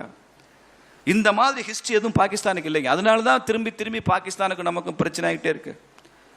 இதை புரிந்து கொள்ள முடியாத தேசத்தில் காஷ்மீர் மேல அவனுக்கு ஒரு கண்ணு. இன்னைக்கு இருக்கிற காஷ்மீர் மோடி வர்ற வரைக்கும் இருந்த காஷ்மீர், 2014 வரைக்கும் இருந்த காஷ்மீர், 2 காஷ்மீர் தான் இந்தியாவில். ஒன்று பாக் ஆக்குபைடு காஷ்மீர், இன்னொன்று பாக் கண்ட்ரோல்டு காஷ்மீர். மிச்சம் இருந்த காஷ்மீர் நம்ம காஷ்மீர் இல்லை, அதுவுமே பாகிஸ்தான் கண்ட்ரோல் பண்ணி வச்சிருந்த காஷ்மீர் தான். அவன் என்ன நினைக்கிறானோ இங்கே உள்ள ஆட்சியாளர்கள் பேசுவாங்க, அவன் என்ன நினைக்கிறானோ அதை இங்கே உள்ள மக்கள் பேசுவாங்க, இங்கே உள்ள ஊடகங்கள் அதை தான் எழுதும். பாகிஸ்தானில் ஒரு காலம் இருந்ததுங்க, ஜம்மு காஷ்மீரில் நம்ம நாட்டினுடைய பொதிகை சேனல் தூர்தர்ஷன் தெரியாது, பாகிஸ்தான் டிவி சேனல்ஸ் எல்லாம் காஷ்மீரில் தெரியும். அவன் நியூஸ் தெரியும், அவன் சினிமா தெரியும், அவன் வாசிக்கிற எல்லா விஷயமும் தெரியும். நம்ம ஊர் தூர்தர்ஷன் தெரியாது. அப்படி ஒரு காலம் இருந்தது. இதையெல்லாம் மாற்றி காட்டிய ஒரு மகத்தான தலைவன் இன்னைக்கு ஆட்சியில் இருக்கிறார். உலக வரலாற்றில் ரொம்ப அரிதாக தான் சில பிரதமர்கள் வருவாங்க. சர்ச்சில் சொல்லுவாங்க வார் டைம் பிரைம் மினிஸ்டர் அப்படிம்பாங்க. 2ஆம் உலகப் போரில் சர்ச்சில் வார் டைம் பிரைம் மினிஸ்டர். அந்த வார் முடிஞ்சு எலெக்ஷன் நடக்குது, அந்த கட்சியை மாற்றிட்டு லேபர் பார்ட்டியிலிருந்து அட்லியை தேர்ந்தெடுத்து பிரதமர் ஆகிட்டான். தேர்தல் யுத்தத்தில் வெற்றியை வரவழைத்து கொடுத்த ஒரு பிரதமரை தோற்கடித்த நாடு இங்கிலாந்து. அதுக்கு என்ன சொன்னா இங்கிலாந்து ஓட்டர்லாம், சர்ச்சில் எக்ஸ்பர்ட் சூப்பர், ஆனால் அவர் வார் டைம் பிரைம் மினிஸ்டர், இப்போ பீஸ் இருக்கு, peacetime prime minister Attlee தான் அப்படின்னா. அப்போ பிரித்து பார்த்தான் அப்படி. ஆனால் நம்ம நாட்டு பிரதமர் வார் டைமுக்கு அவர் தான் பிரைம் மினிஸ்டர், பீஸ் டைமுக்கு அவர் தான் பிரைம் மினிஸ்டர், கொரோனா வந்தா டிசாஸ்டர் டைம்ல அவர் தான் பிரைம் மினிஸ்டர். 11 ஆண்டுகளில் எவ்வளவு பிரச்சனைகளை சந்திச்சிருக்கிறார், எவ்வளவு சாதனைகளை சாதிச்சிருக்கிறார். இன்னைக்கு என்ன, ஏன் இந்த பகல்காம் அட்டாக் வருது? காஷ்மீரில் அமைதி திரும்பியது. உலகத்தினுடைய செக்யூரிட்டி கவுன்சிலையும் ஐநா சபையிலையும் உலகத்தில் எப்போதுமே பிரச்சனைகள் தீராத, எப்போதுமே பெரனியல் ப்ராப்ளம் இருக்கக்கூடிய இடங்களாக 2 இடத்தை ஐடென்டிஃபை பண்ணியிருக்காங்க. எங்க எப்பயுமே அமைதி வராது. இது 50-60 வருஷமாக சொல்லிட்டு இருக்கிறான். ஒன்று பாலஸ்தீனம், இன்னொன்று காஷ்மீர். இந்த 2லையும் அமைதி வராது. இது உலகம் தீர்மானித்து விட்ட விஷயம். காஷ்மீரில் அமைதி வராது என்பது உலகம் தீர்மானித்து விட்ட விஷயம். அங்கே இராணுவத்துக்கு இடம் இல்லை, காவல்துறைக்கு வேலை இல்லை, கல்லெறியறதுக்கு ஆள் பிடிப்பாங்க. காலையில் வா வா வா அந்த பெரிய நகரங்கள்ல எல்லாம் அந்த கட்டட வேலைக்காக ஆள் பிடிப்பாங்க. அந்த மேஸ்திரி வந்து நிற்பார், நீ அந்த இடத்துக்கு போ, நீ இந்த இடத்துக்கு போமா, நீ இந்த இடத்துல கன்ஸ்ட்ரக்ஷனுக்கு வேலைக்கு போ, செங்கல் சுமக்கிற வேலை இருக்குது, மணலுக்கு ஜலிக்கிற வேலை இருக்குது அப்படின்னு வேலைக்கு ஆள் விடுவார்ல, அது மாதிரி மேஸ்திரி இருப்பான். கற்களை குவிச்சு வச்சுருப்பான். நீங்கள் வா, நீ இந்த இடத்துல போய் போலீஸ் ஸ்டேஷனில் கல்லெறியணும், இந்தா 500 வச்சுக்கோ, நீ இந்த இடத்துல போய் மிலிட்ரி மேலே கல்லெறியணும், நீ மாடி மேலே கல்லை வச்சுக்கிட்டு எவன் வந்தாலும் எறியணும். ஆயிரக்கணக்கான கல்லறி சம்பவங்கள் காஷ்மீர்ல இந்த 30-40 வருஷத்துல மாத்திரம் லட்சக்கணக்கான கல்லறி சம்பவங்கள். நீங்க ஸ்டோன் பெல்டிங்னு போட்டு ஜம்மு காஷ்மீர் போட்டு பாருங்க கூகுள், எத்தனை இன்சிடென்ட் வருதுன்னு. ஆர்டிகல் 370 அமித்ஷா என்று எடுத்தாரோ இதுவரை ஒரு கல்லறி சம்பவம் கூட காஷ்மீர்ல நடக்கவில்லை என்பதுதான் அவங்களுடைய மிகப்பெரிய கவலை. மிகப்பெரிய கவலை தான். காஷ்மீர்னாலே மிலிட்டரியும் போலீஸும் ஷூட் பண்ணிட்டே இருப்பான். போலீஸ் ஷூட்டிங் நடந்துகிட்டு இருந்த இடத்துல இன்னைக்கு சினிமா ஷூட்டிங் நடந்துகிட்டு இருக்குன்றதா அவங்களுக்கு கவலை. கொஞ்சம் பொறுத்து இருந்தா உதயநிதியும் நயன்தாராவும் கூட போய் அங்கே போய் ஷூட்டிங் பண்ணியிருக்கலாம். ஆனா அதுக்குள்ள அவர் அவசரப்பட்டு துணை முதலமைச்சர் ஆயிட்டார். இனி போய் பண்ண முடியாது, சட்டம் அனுமதிக்காதுன்னு நினைக்கிறேன். பெர்மிஷன் வாங்கி ஏதோ போகணும். இப்போ பாகிஸ்தான் உலகத்திற்கு என்ன காண்பிக்க விரும்புறான்? காஷ்மீர்ல அமைதி திரும்பவில்லை. காஷ்மீருக்கு வரும் வெளிமாநிலத்தவர்கள், காஷ்மீருக்கு வரும் வெளிநாட்டவர்களுக்கு உயிருக்கு உத்தரவாதம் இல்லை. Kashmir is unsafe. அப்படி உலகத்துக்கு காண்பிக்கணும். ஏன்னா அந்த ஆர்டிகல் 370 அப்படி உருவாக்கி வச்சிருக்கு காஷ்மீருக்கு தனி மனநிலை. இந்திய நாடாளுமன்றம் நிறைவேற்றுகிற எந்த சட்டமும் ஜம்மு காஷ்மீருக்கு பொருந்தாது. உங்களுக்கு தெரியுமா, ஜம்மு காஷ்மீர்ல இடஒதுக்கீடே கிடையாது. ஏன்னா இடஒதுக்கீடு என்பது இந்திய நாடாளுமன்றம் நிறைவேற்றிய சட்டம். அங்கே SC ST ரிசர்வேஷன் கிடையாது, OBC MBC ரிசர்வேஷன் கிடையாது, எந்த விதமான இடஒதுக்கீடும் சமூக நீதியும் கிடையாது. இது திருமாவளவனுக்கு தெரிந்துமே கூட 370 சட்டத்தை ஆதரிக்கிறான்றதான் எனக்கு பெரிய ஆச்சரியமா இருக்கு. அம்பேத்கர் கூடாது என்று சொன்னதை அண்ணன் திரும்ப ஆதரிக்கிறாரே என்றதான் எனக்கு ஆச்சரியம். இன்னைக்கு காஷ்மீர்ல 370 நீக்கிய பிறகு இடஒதுக்கீடு அமலுக்கு வந்திருக்கு. இன்னைக்கு காஷ்மீருடைய அலுவலகங்கள்ல, கல்வி நிறுவனங்கள்ல பட்டியல் சமுதாய மக்களும் அங்கே அதிகாரிகளாக பணிபுரிகிறார்கள் என்பது எவ்வளவு பெரிய சமூக நீதி. இதையெல்லாம் இல்லாமல் செய்து விட வேண்டும்னு பாகிஸ்தான் நினைக்கிறாங்க. அதாங்க பிரச்சனை. அதான் பிரச்சனை. ஜம்மு காஷ்மீர்ல எந்த மத்திய அரசாங்கத்துக்கு சொந்தமா எந்த கட்டிடமும் நிலமும் கிடையாது. இந்த கோயம்புத்தூர்ல இருக்கிற BSNL, கோயம்புத்தூர்ல இருக்கிற போஸ்ட் ஆபீஸ், கோயம்புத்தூர்ல இருக்கிற வங்கிகள் எல்லாம் சொந்த கட்டிடத்தில் இயங்கும். மத்திய அரசுக்கு சொந்தமான கட்டிடம். ஜம்மு காஷ்மீர்ல மத்திய அரசுக்குன்னு சொந்தமா எந்த கட்டிடம், ராணுவத்துக்கு இடம் கிடையாது. லீஸுக்கு இடம் வாங்கி தான் நடத்தணும் ஸ்டேட் கவர்மெண்ட்ல. அதுக்கே ராணுவத்துக்கு இடம் தர மாட்டான் ஜம்மு காஷ்மீர்ல. ஜம்மு காஷ்மீரை சார்ந்த ஒரு ஆண் இந்தியாவில் எந்த மாநிலத்திலையும் போய் பொண்ணு எடுக்கலாம். தமிழ்நாட்டில் வந்து கூட ஒரு பொண்ணை லவ் பண்ணி கல்யாணம் பண்ணிட்டு போகலாம். ஆனால் இந்தியாவின் மற்ற மாநிலங்களில் இருக்கிற ஒரு ஆண் ஜம்மு காஷ்மீரில் போய் பொண்ணு எடுக்க முடியாது. இப்போ 370 நீக்கினதுக்கு அப்புறம் நீங்களும் ஜம்மு காஷ்மீரில் பொண்ணு எடுக்கலாம். யாராவது விரும்பினா இருந்தால் போகலாம். இந்தியா போகிறார். பாண்டே சிரிக்கிறாரு, உங்க வயசு முடிஞ்சு போச்சு. அப்போ Pakistan it wants to show Kashmir is unsafe. அதனால தான் பகல்காமில் 26 பேரை கொண்டு 26 பேர் கொண்டுட்டா என்ன ஆகும்? உலகமே நியூஸ் ஹெட்லைன்ஸ். சுட்டு கொண்டுட்டாங்க 26 பேரை டெரரிஸ்ட் கொண்டுட்டாங்க. பெரிய மறுநாள் யார் போவாங்க? எந்த வெளிநாட்டு டூரிஸ்ட் வருவான்? இந்தியாவுக்கு எதிராக வேலை செய்கிற குளோபல் ஃபோர்ஸஸ் இருக்கு, குளோபல் மீடியா நிறைய இருக்கு. அவெல்லாம் என்ன எழுதுவான்? காஷ்மீர் அன்சேஃப்னு எழுதுவான். அப்போ இந்தியாவோட இமேஜை கீழே கொண்டு வந்துடலாம், இந்தியாவோட டூரிஸ்ட் இன்கம் கீழே கொண்டு வந்துடலாம். இதையெல்லாம் உன்னால செய்ய முடியாதுடா, நான் ஒருத்தன் இருக்கேன்னு நிரூபிச்சிருக்கிறாரு நரேந்திர மோடி. ஏன் தெரியுமா எல்லாரும் மோடியை டார்கெட் வைக்கிறான்? பல பேருக்கு புரியல. எல்லாரும் மோடி எதிர்க்கிறான், மோடி எதிர்க்கிறான். அப்படிலாம் இல்லவே இல்லைங்க. இந்த திருடனுங்களுக்கெல்லாம் வாட்ச்மேன் டார்கெட் இல்லை, பேங்க் தான் டார்கெட்டு. பேங்க் லாக்கர் தான் டார்கெட்டு. இந்த பேங்க் லாக்கரை அடிச்சிடலான்னு நினைக்கிறான், லூட் பண்ணிடலான்னு நினைக்கிறான். முடியல. ஏன்னா இந்த வாட்ச்மேன் 24 மணி நேரம் கராரா இருக்கிற ஒரு வாட்ச்மேன் உட்காந்துருக்கிறான். கையில் கம்போ துப்பாக்கியோ வச்சுக்கிட்டு ரெடியாக இருக்க. யாரையும் உள்ள விடுற வாட்ச்மேன், திருட்டு பசங்களை உள்ள விடுறதா இல்லை. அப்போ என்ன ஆகுது? அவனுடைய கோபம், இந்த லாக்கரை நாம தொடரணும்னா வாட்ச்மேன் இருக்கக்கூடாதுன்றது தானே அது. அதனால தான் வாட்ச்மேனை டார்கெட் பண்ணுறான். வாட்ச்மேன் மேலே கம்ப்ளைண்ட்டு. வங்கி அதிகாரிக்கு உங்கள் வாட்ச்மேன் சரியில்லை, இன்டிசிப்ளினாக நடக்கிறாரு, நைட் டியூட்டியில் தூங்கிட்டாரு, நாங்கள் கஸ்டமர்லாம் உள்ளே வர்றோம், எங்ககிட்ட கரடு முரடாக பேசுகிறாரு, மரியாதையாக பேச தெரியல, கர்டசி இல்லை, இப்படிலாம் அவன் கம்பெனி நோக்கம் என்னன்னா இந்த வாட்ச்மேனை வேலையை விட்டு எடுத்துடணும்னு நினைக்கிறான். அப்போ தான் வங்கி நமக்கு கை கூடும்னு நினைக்கிறான். கனவு கை கூடும். வாரணம் ஆயிரம் வளம் வர கனா கண்டேன் தோழின்னு ஆண்டாள் பாடுற மாதிரி கனா கண்டிட்டு இருக்கிறான். அப்படி இந்த வங்கியை காப்பாற்றுகிற வாட்ச்மேனாக இன்னைக்கு நரேந்திர மோடி இருக்கிறதுனால தான் இந்த தேசமே வங்கியா இருக்குங்க, புதையலா இருக்கு. ஒரு பெரிய ட்ரெஷர் இந்தியா, இதை காப்பாற்றுகிறாரோ அதனால மோடியை இலக்கு வைக்கிறாங்க எல்லாரும்.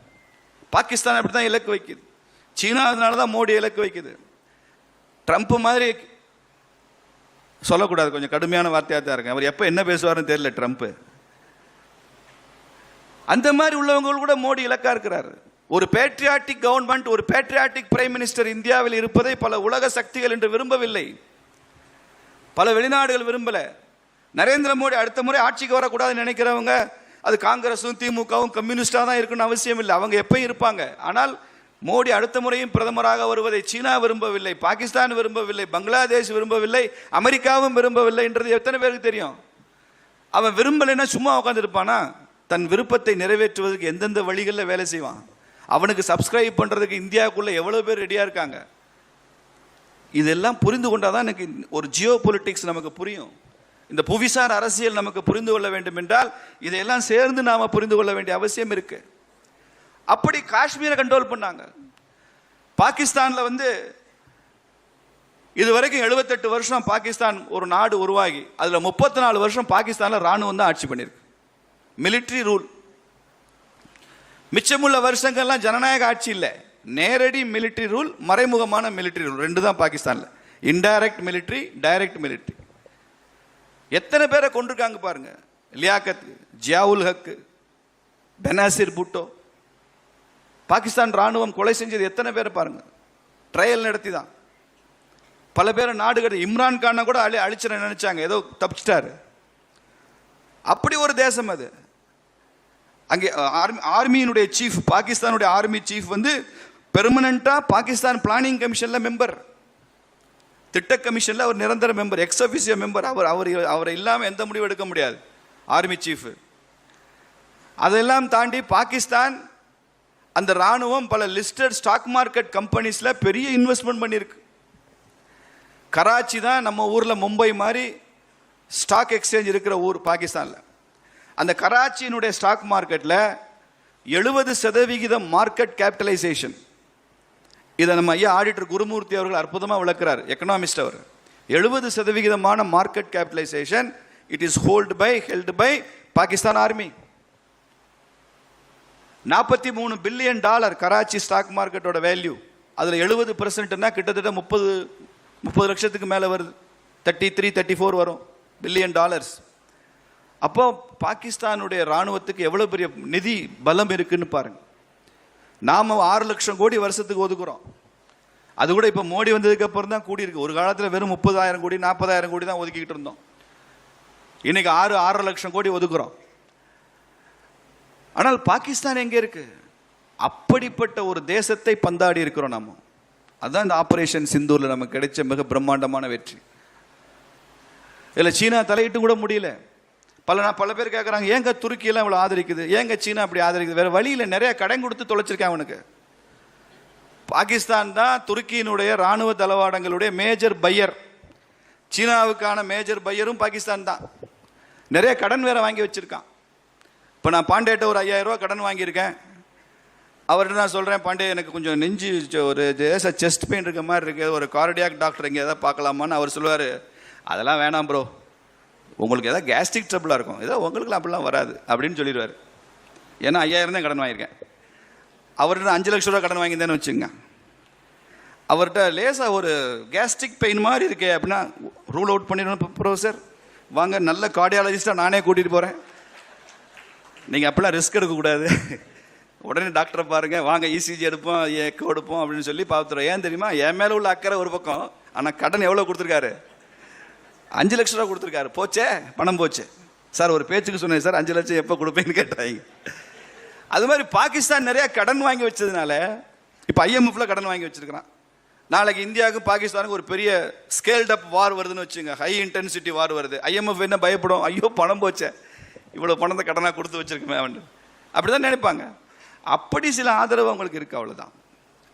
Pakistan is the error and terror in the world history. Pakistan உருவானதே தப்பு. பாகிஸ்தான்கிற அந்த அந்த கருத்தாக்கம் இருக்கிற கன்ஸ்ட்ரக்ஷன் அதை உருவாக்குனதே சௌத்ரி ரஹ்மான் சிங் அப்படிங்கிற ஒருத்தன் தான். ரஹ்மான் அலி அப்படின்னு ஒருத்தர், ரஹ்மத் அலி, சௌத்ரி ரஹ்மத் அலி. நீங்கள் கூகுளில் போய் அடிச்சிங்கன்னா வரும். அவன் தான் அந்த பாகிஸ்தான்கிற வார்த்தை, இது வந்து ஒரு அக்ரோனிம், இது ஒரு வார்த்தை இல்லை, அப்படி கிரியேட் பண்ணான். பின்னா பஞ்சாப், ஏன்னா ஆப்கானியா, இப்போ ஆப்கானிஸ்தான்னு சொல்கிறோம், அது ஆப்கானியா. கேன்னா காஷ்மீர், எஸ்னா சிந்து, இஸ்தான் ஃபார் பலுச்சிஸ்தான். இதெல்லாம் சேர்ந்தது பாகிஸ்தான் அப்படின்னு ஒரு வார்த்தையை ஒரு அக்ரோனிமாக உருவாக்குனா, அந்த வார்த்தை முகமது அலி ஜின்னாக்கு ரொம்ப பிடிச்சி போச்சு. அதை உடனே ஏற்றுக்கொண்டார். பாகிஸ்தான் கோரிக்கை வைக்க ஆரம்பித்தார். இப்படி தான் பாகிஸ்தான் உருவாச்சு. அதற்கு முன்னால் தனது கவிதைகளில் பாடல்களில் பாகிஸ்தான் ஒரு தனி நாடு இருக்கணும்னு பாடினவே முகமது இக்பால் அப்படின்னு ஒரு கவிஞன். அந்த முகமது இக்பால் எழுதின பாட்டு தான் ஜாரே ஜஹார் சே அச்சா ஒரு பாட்டு இருக்க, இந்துஸ்தான் ஹமாரான்னு ஒரு பாட்டு இருக்கு. அது வந்து முகமது இக்பால் எழுதின கவிதை. அன்னைக்கு இந்துஸ்தானை பற்றி அப்படி பாராட்டி எழுதினான். பின்னால் அவன் பாகிஸ்தான் ஆதரவாளராக மாறிவிட்டான். பாகிஸ்தான் அந்த மாதிரி நிறையா மாற்றம் நடக்கும். இந்தியா அணுகுண்டு வெடிச்சது. அதற்கு காரணமாக இருந்த டாக்டர் அப்துல் கலாம் மக்கள் மனங்களில் சிறை வைக்கப்பட்டார். அப்படித்தானே? ராஷ்டிரபதி பவனில் இருந்தார். அவரை மக்கள் மனசில் சிறைப்பிடிச்சு வச்சுருந்தாங்க. இந்தியா அணுகுண்டு வெடித்த உடனே இதே அப்துல் கான் அப்படின்னு ஒருத்தர் பாகிஸ்தானில் அணுகுண்டு வெடித்தார். அவர் தான் father of Pakistan nuclear bomb. அவர் கொஞ்ச நாள் கழித்து வீட்டிலேயே சிறை வைக்கப்பட்டார்.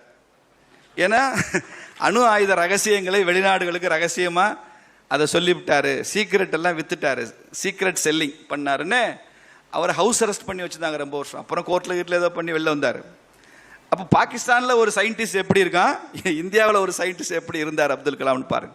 உச்சபட்ச தேசபக்தராக இருந்தார். அவன் உச்சபட்ச தேச துரோகியாக இருந்தான். ரெண்டு பேருமே முஸ்லீம் தான். ரெண்டு பேருமே father of nuclear arms in their respective countries தான். பட் அவங்களுடைய ஆட்டிடியூட், அவங்களுடைய கேரக்டர், அவங்க வேல்யூ சிஸ்டம், இதுதான் பாகிஸ்தான். அந்த தேசத்தை எப்படி நம்புவீங்க? பஸ் விடுறார் லாகூருக்கு அட்டல் பிகாரி வாஜ்பாய் அவர்கள் டிசம்பர் மாதம் 25ஆம் தேதி. நல்லா ஞாபகம் வச்சுங்க. ஒரே வாரம் ஜனவரி மாதம் 2ஆம் தேதி கார்கில் ஆக்கிரமிக்க, கார்கில் யுத்தம் ஆரம்பிக்குது. ஒரு வாரம் தான். நரேந்திர மோடி போய் பாகிஸ்தான் அதிபருக்கு, அந்த அதிபருடைய வயதான தாய்க்கு இந்தியாவில் இருந்து கொண்டு போன காசி பனாரஸ் பட்டுப்புடவை கொண்டு போய் பரிசா கொடுக்குறார்.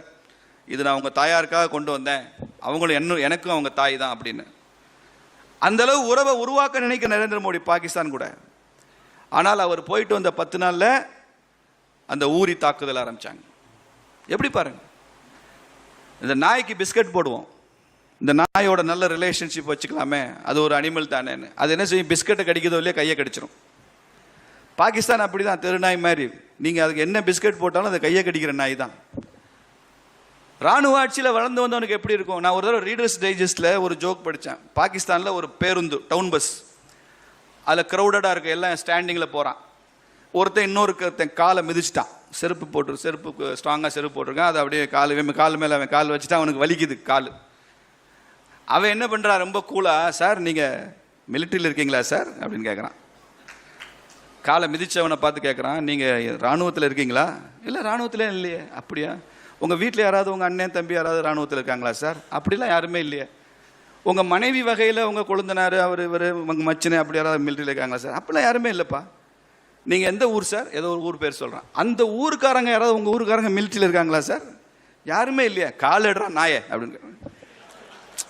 அவன் காலை மிதித்த காலை எடுக்க சொல்கிறதுக்கு, என் கால் வலிக்குதுரா எடுறா அப்படின்னு சொல்கிறதுக்கு, நீ மிலிட்ரியில் இருக்கியா, உங்கள் ஊரில் மிலிட்ரியில் இருக்கானா, உன் அண்ணன் தம்பி மிலிட்ரி, இதெல்லாம் கேட்டு தான் சொல்லணும். அப்போ பாருங்கள் அந்த நாட்டோட டெமோக்ரஸி எப்படி இருக்குன்னு ரீடர்ஸ் டைஜஸ்டில் அந்த காலத்தில் ஒரு நகைச்சுவை இது.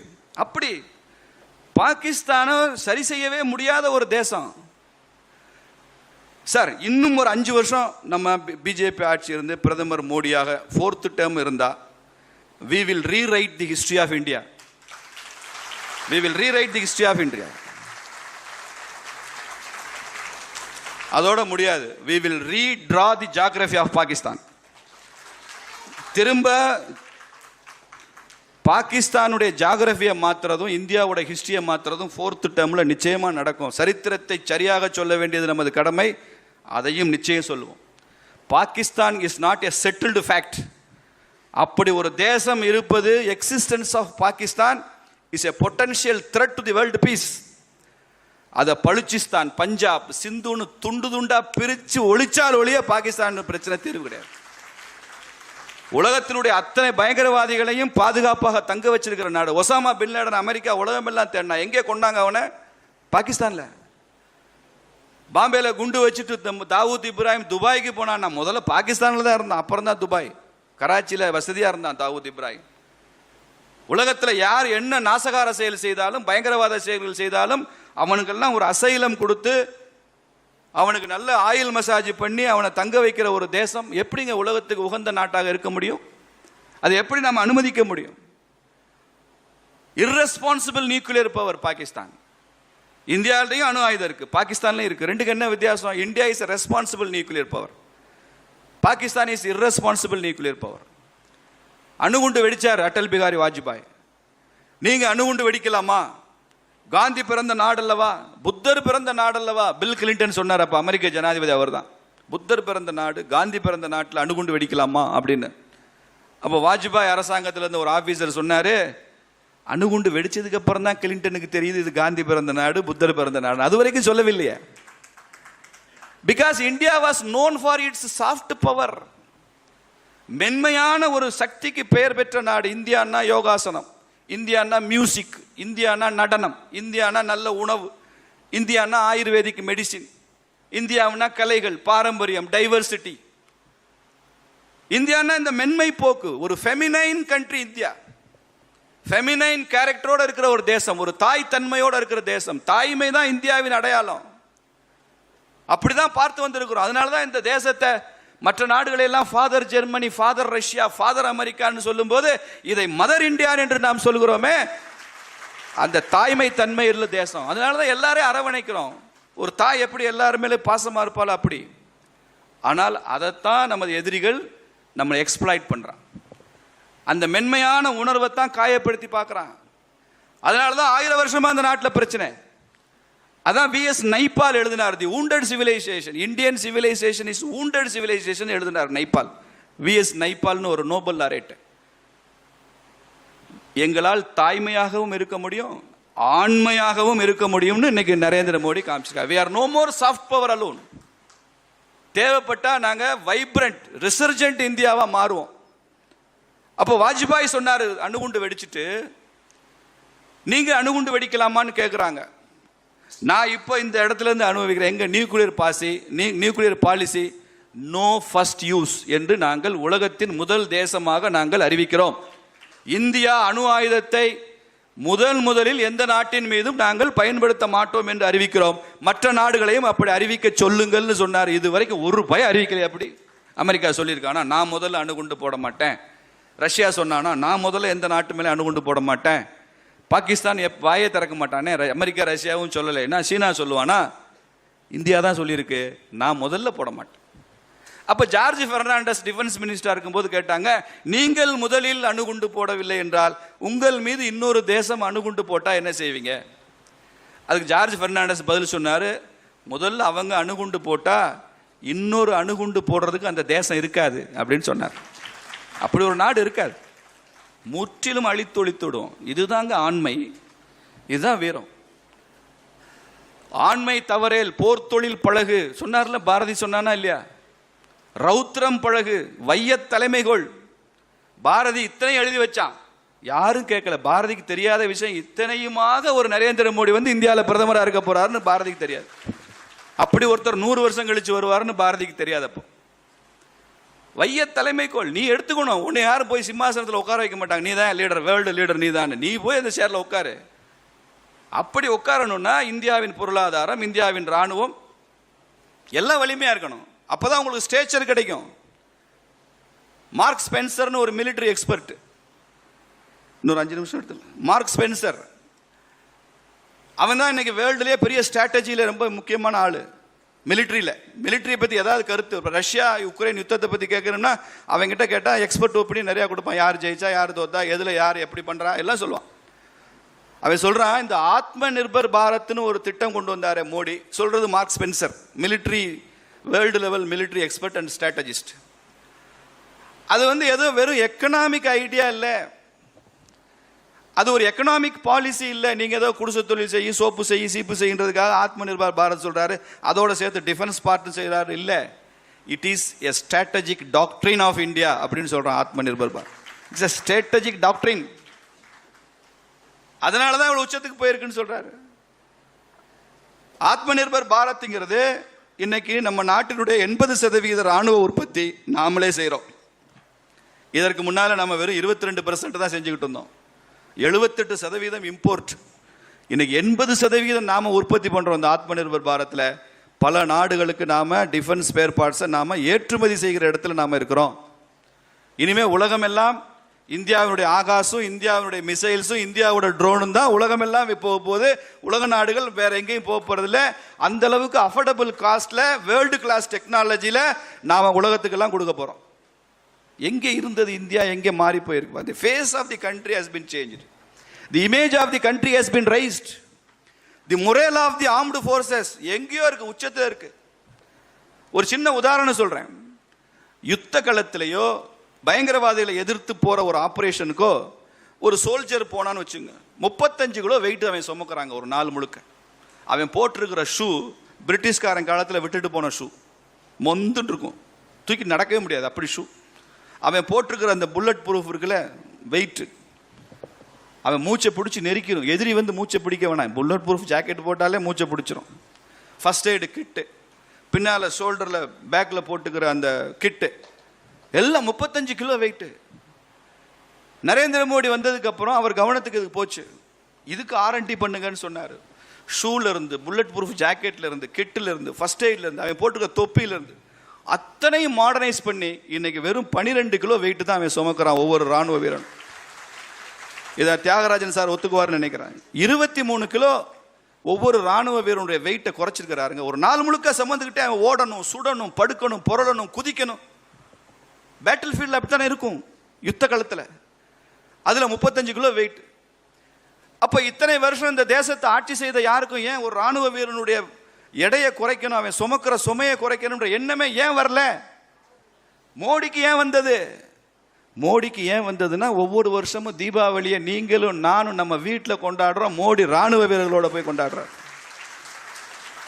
ராணுவ வீரர்களோட போய் மோடி தீபாவளி கொண்டாடுறதுனால ஒரு நாள் முழுக்க அவங்க கூட இருக்கிறாரு, பட்டாசு வெடிக்கிறாரு, ஸ்வீட் சாப்பிட்றாரு, அவன் கூட உட்காந்து உன் புள்ள குட்டி எப்படி இருக்கு, நீ எப்படி இருக்கிற, உனக்கு என்ன வேணும்னு கேட்குறாரு. அவன் சொல்கிறான் அவன் கஷ்டத்தை, இவருக்கு நேரடியாக புரியுது. அதனால அது நடக்குது.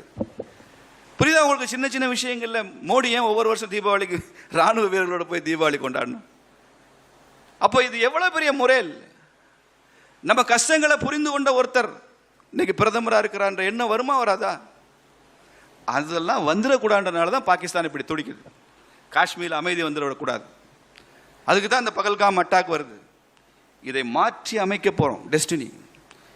மற்றவர்களெல்லாம் செய்யாத விஷயத்தை பிஜேபி அரசாங்கம் செய்கிறது. மற்றவர்களுக்கெல்லாம் இல்லாத புதிய புதிய சிந்தனைகள் நரேந்திர மோடிக்கு வருகிறது. அதை செயல்படுத்துகிறார், அமல்படுத்துகிறார். உலகத்தில் இந்தியாவின் இமேஜ் கூடுகிறது. அப்படி மற்றவர்களுக்கு இல்லாத ஒரு விஷயம் மோடிக்கு என்ன இருக்கு? மற்ற கட்சிகளிடம் இல்லாத ஒரு விஷயம் பிஜேபி அரசாங்கத்திட்ட என்ன இருக்கு? ஒன்னே ஒண்ணுதாங்க, மற்றவங்ககிட்ட இல்லாத ஒரு தேசபக்தி அளவுக்கு அதிகமாக மோடிட்ட இருக்கு, அளவுக்கு அதிகமாக பிஜேபி கவர்மெண்ட்ல இருக்கு. இந்த பேட்ரியாட்டிசம் ஒன்று தான் தி டிரைவிங் ஃபோர்ஸ். ஒவ்வொரு பாரதிய ஜனதா கட்சிக்காரனும் பாரத் மாதா கி ஜெயன்னு சொன்னா தொண்டையிலிருந்து கற்றாம அடி வயிற்றிலிருந்து கத்துறானே. நாம போற இடங்கள்லாம் சொல்றோம் பாரத் மாதா கி ஜெயன்றது பிஜேபியினுடைய மோனோபொலி இல்ல. திமுக காரனும் பாரத் மாதா கி ஜெய சொல்லு, காங்கிரஸ்காரங்களும் பிஜேபி சொல்ல அனுமதிக்காதீங்க, நீங்க சொல்லுங்க பாரத் மாதா கி ஜெய். பாரத அன்னை வாழ்கன்னு சொல்ற உரிமை 140 கோடி இந்திய மக்களுக்கும் இருக்கிறது என்று சொல்லுகிறோம். நீங்க தான் அதை ஏதோ ஒரு கட்சிக்காரன் சொல்லணும்னு மாத்திட்டீங்க. அப்படி பாரத அன்னை வெல்கன்னு சொல்ற அந்த முழக்கம் இருக்குல்ல, இதுதான் எங்களுக்கு தூக்கத்தில் நினைவுக்கு வருது. இதுதான் ஒவ்வொரு செயலையும் நினைவுக்கு வருகிறது. இதுதான் எங்களுக்கு கற்பனையாக இருக்கிறது. ஆட்சியில போய் அமர்ந்தால் பாரத் மாதா கி ஜெய், எதிர்கட்சியில் அமர்ந்தாலும் பாரத் மாதா கி ஜெய் தான். சிறையில் அடைத்தாலும் பாரத் மாதா கி ஜெய், சிம்மாசனத்தில் அமர்ந்தாலும் பாரத் மாதா கி ஜெய், ஒலிம்பிக்ல விளையாட போனாலும் பாரத் மாதா கி ஜெய், திண்ணையில உட்கார்ந்து வயசான காலத்தில் பேசிக்கிட்டு இருந்தாலும் பாரத் மாதா கி ஜெய். இந்த பாரத அன்னை வெல்க என்ற இந்த சிந்தனை, முழக்கம், கருத்தாக்கம் இருக்கிறதே, அது இது மாதிரி 1000 சிந்தூர்களில் நம்மை வெற்றி அடைய செய்யும். வருங்கால வரலாறு பாரத நாட்டிற்கான வரலாறாக இருக்கும். அதுதான் அர்னால்டு டயன்பி மாதிரி வரலாற்று ஆசிரியர்கள் சொல்லி இருக்கிறாங்க.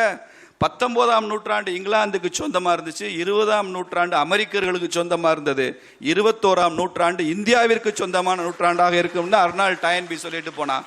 அதை நடைமுறைப்படுத்த வந்த நாயகர் நரேந்திர மோடி அவர்கள் இந்த ஆபரேஷன் சிந்தூரில் தனது இன்னுயிரையும் தியாகம் செய்து உழைப்பை கொடுத்து, ரத்தத்தை கொடுத்து, வேர்வையை கொடுத்து இந்த தேசத்தின் பெருமையை உச்சத்துக்கு உயர்த்திய ஒவ்வொரு இராணுவ வீரனுக்கும் இந்த அவையின் சார்பாக நாம் அவர்களுக்கெல்லாம் வணக்கம் செலுத்துகிறோம். பாகிஸ்தானை வெற்றி பெறுவதற்கு பெருசா ஒண்ணு வேணாம், ஒரு மோடியும் 2 லேடியும் போதும்னு நிரூபிச்ச ஆபரேஷன் சிந்தூர் அது எப்போதும் வாழ வேண்டும் என்று சொல்லி விடைபெறுகிறேன். நன்றி, வணக்கம்.